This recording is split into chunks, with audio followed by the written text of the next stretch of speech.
você identifica, assim, já com um olhar bem mais maduro, né? Depois assim, de já ter defendido, já ter concluído o trabalho, que você consegue identificar como limitações, né, da sua dissertação? Se é que há. Sempre há, né? Então, eu acho que, assim, do trabalho em si, né? Do artigo, a gente tem uma população pequena mesmo. Aí a gente, só falando um pouco antes de falar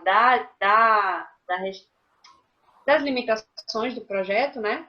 A gente tem limitações de estrutura. Então, na época, essa tese, ela, essa dissertação, ela é fruto de um projeto maior, que era um projeto de tese de um colega, né? Uma amiga. E aí foi tudo custeado com o dinheiro dela, né? Então, questionários que a gente fazia e, né, e aplicava para a mulher, e colocava no questionário, no prontuário, né? A estrutura era da unidade de saúde pública, do hospital pediátrico, mas todo esse custeio foi da própria pesquisadora, né? Então isso gera muita dificuldade. Isso realmente é uma grande limitação, porque às vezes a gente não consegue ter as ferramentas adequadas, né? Então, por exemplo, a gente até para a gente avaliar, né, esse crescimento da melhor forma, não da melhor forma, mas a gente tinha a gente usava os instrumentos deles, a gente não tinha os instrumentos da própria pesquisa, né? Então a gente poderia ter tido instrumentos mais precisos, né? A gente poderia ter um N um pouco maior, então a gente poderia ter uma amostra maior se a gente tivesse gente para isso, né? Se a gente tivesse pensando no financiamento de pesquisa, se a gente tivesse um número maior de pessoas trabalhando, a gente foi em 3 maternidades, mas eram sempre as mesmas pessoas. As mesmas pessoas iam nas maternidades, então, um mês aqui, o outro mês lá, e outro mês, enfim. E a gente precisava fazer uma busca ativa, né? Então, a gente acabou tendo uma amostra pequena por conta disso, né? E aí isso impacta no resultado. Então, às vezes a gente poderia, se conseguisse, por exemplo, a gente não tem como estimar, né, se seria PIB simétrico ou assimétrico, mas se a gente tivesse, né, uma população, uma amostra um pouco maior, a gente poderia talvez ter uma amostra maior de PIBs assimétricos e conseguir ver essa diferença, né, de forma mais evidente, né, talvez ver o impacto real da diferença, né, da simetria, se realmente é por ser simétrico, isso foi uma hipótese que a gente levantou, né, mas a gente não tem clareza. E será que os assimétricos, né, se a gente manter esse acompanhamento que eu comentei, do aleitamento materno, da introdução da alimentação no momento certo, enfim, todo esse acompanhamento certinho, será que eles não teriam ainda assim uma recuperação do crescimento ótima, né? Então, essas perguntas continuam depois do trabalho, porque isso está tudo muito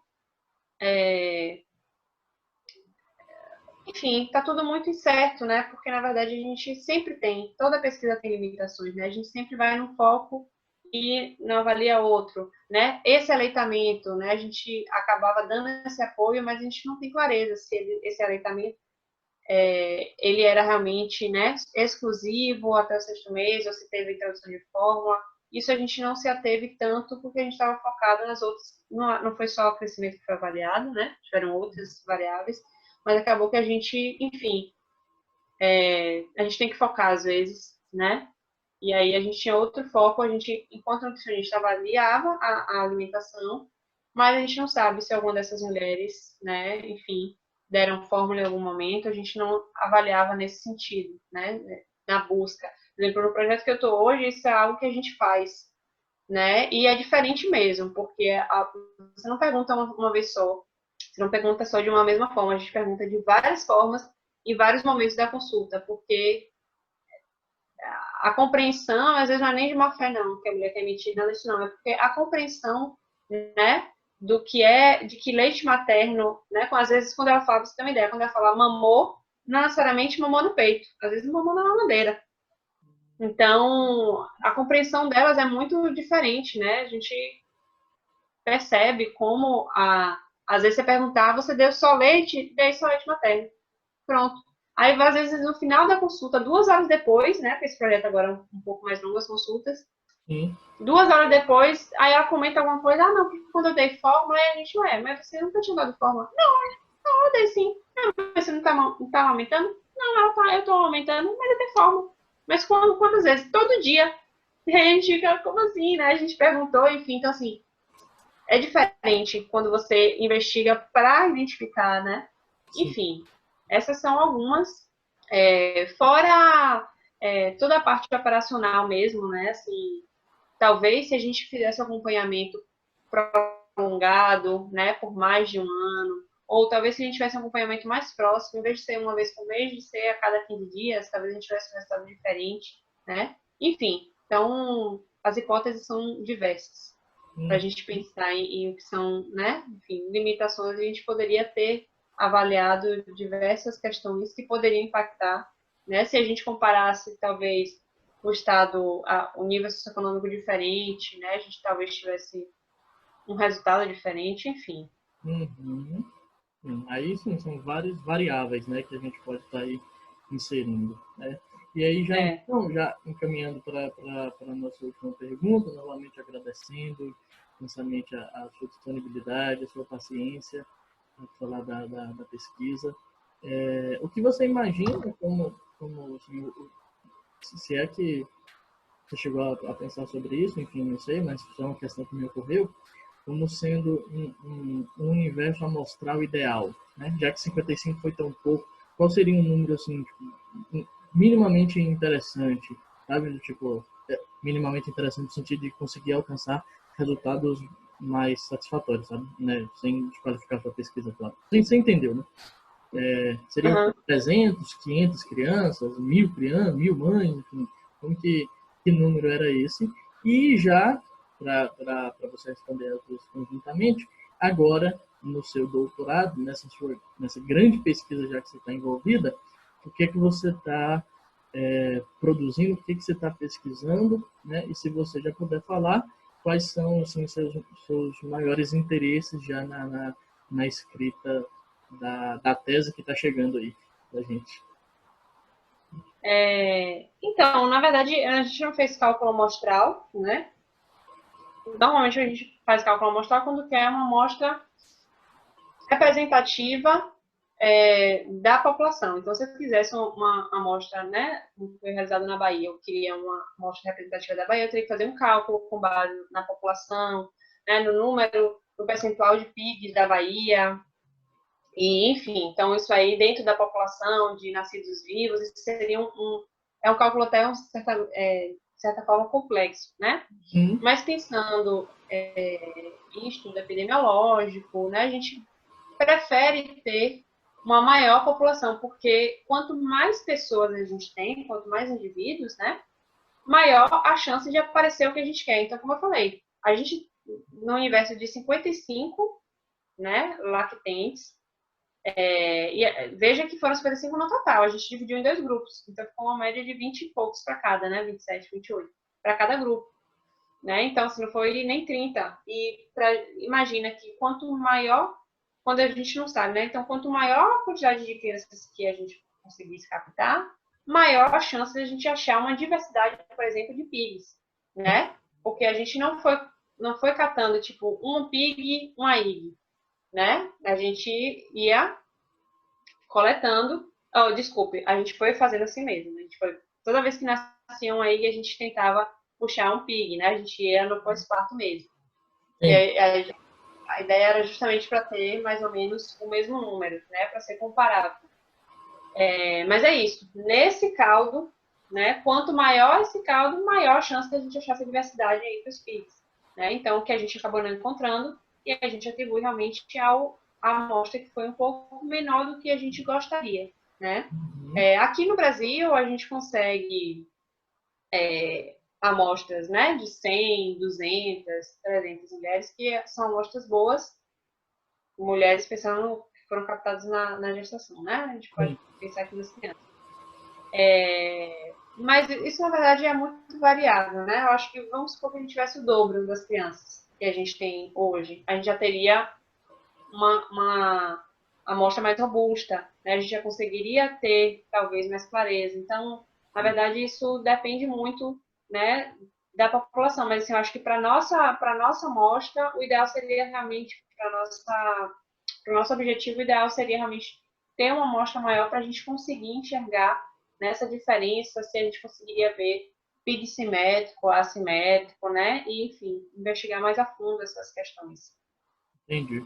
Mas, enfim, eu acho que a gente já consegue ver alguma coisa, já consegue concluir algumas coisas, como a gente conversou aqui, né? Então, tá valendo. Coisas, tá muito valendo, com certeza. E aí, sobre a minha pesquisa agora, né? Então, assim, eu cheguei a comentar que foi muito bom ter mudado para esse tema, porque me levou para onde eu estou agora. E aí eu acabei buscando, né, no doutorado, eu fiquei 2 anos, passei 2 anos trabalhando, né, enfim. E aí eu resolvi me dedicar ao mestrado, porque eu percebi que era realmente o que eu queria, né, enfim, trabalhar com pesquisa e ensino. E aí eu acabei buscando, né, estudar essa hipótese de Barker, estudar essa teoria da origem fetal, me levou a ter necessidade de estudar mais a fundo a gestante, né, o processo de gestação e pensar, né, em como melhorar a vida dela para garantir minha saúde. Então eu entendi que não era só cuidar das crianças, mas cuidar de quem gera aquelas crianças, né? E aí eu acabei tendo que sair de Salvador, porque cheguei no Rio de Janeiro justamente por isso, né? Porque não tinha, à época, eu estava procurando pesquisadores que trabalhavam especificamente com gestantes, né? E eu acabei calhando, enfim, acabei encontrando esse professor, como eu estou hoje, né? O professor Gilberto, na UFRJ, que ele sempre trabalha, né? Tem expertise em saúde, nutrição da gestante também, né? Materno infantil de maneira geral, mas trabalha muito com essa população. E aí, enfim, hoje eu estou num projeto que é um projeto, sempre como eu mencionei, é um projeto que, né, e aí a gente vai ter um N, né, se espera um N maior, esse que a gente estava falando no N é a amostra, só para deixar claro, porque a gente vai ter pessoas, né, mulheres e crianças que a gente avalia. O objetivo é estabelecer valores de referência de micronutrientes para o leite materno, né, para as crianças, principalmente de 0 a 6 meses. O projeto acompanha as mulheres desde o terceiro trimestre de gestação e elas com seus bebês até os 8 meses e meio de vida da criança. Né? A gente faz acompanhamento e principalmente ações para promover o aleitamento, já que a gente quer que essas mulheres mantenham o aleitamento materno até os 8 meses, né? Que para muitas é um grande desafio. Então, o projeto é esse, né? Em linhas bem gerais, super complexo, ele tem muitas coisas, né? A gente coleta quase tudo, fezes, urina da criança e da mãe, saliva, pesa, mede, avalia a composição corporal, né? Quanto de gordura, quanto de músculo. Então, é uma avaliação bem mais completa. Nessa equipe, nós somos só nutricionistas, né? O máximo que a gente tem de outros profissionais são a coletadora, que é bióloga, tem o enfermeiro, né? Os enfermeiros que trabalham com a gente também, mas a gente não tem médico, né? E aí, enfim, ó, é uma pesquisa, né, com financiamento, então tem muita gente envolvida no projeto, a gente avalia consumo alimentar da mãe, da criança, né? A técnica que a gente usa com a coleta de saliva para estimar o volume de leite materno consumido pelas crianças. Então, enfim, é um projeto bem mais complexo. E a minha tese, na verdade, nessa ideia de pensar a saúde da mulher, é ver como, porque assim, a amostra da gente são mulheres saudáveis, né? Segundo alguns critérios que a gente vai colar, principalmente critérios físicos. Então, mulheres que têm um peso adequado, entraram na gestação com peso minimamente adequado, né? Que são adultas, que são saudáveis, não têm nenhuma doença crônica, que não desenvolveram doenças durante a gestação. Então, você tem uma série de critérios, elas já entram no terceiro trimestre de gestação. Então, teoricamente, que tem um consumo mínimo de alguns alimentos são mulheres saudáveis, né? A ideia é essa. E ver como essas mulheres saudáveis só ficam no estudo também as crianças que nasceram com peso adequado, enfim, estão dentro né, das condições normais, porque a gente quer avaliar mulheres saudáveis, que eram crianças saudáveis, como é que o aleitamento materno, qual é a quantidade de nutrientes que tem dentro do leite dessas mulheres, né? A gente coleta o leite delas também.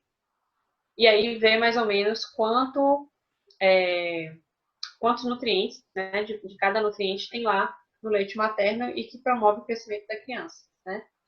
E aí a minha tese é justamente pensando qual é o impacto, né, desse contexto saudável na saúde das crianças. Então, o que a gente vai avaliar como desfecho, principalmente na criança, é a composição corporal, né? Porque hoje já tem evidências mostrando que a obesidade, né, o excesso de peso, ele também começa cá no início. Então, crianças que têm uma composição corporal diferenciada já agora, né, no primeiro ano de vida, elas vão mostrar depois vão ter um risco maior, né? Então, quanto maior o percentual de gordura, maior o potencial para ter maior o risco para desenvolver a obesidade, diabetes e doenças crônicas de maneira geral.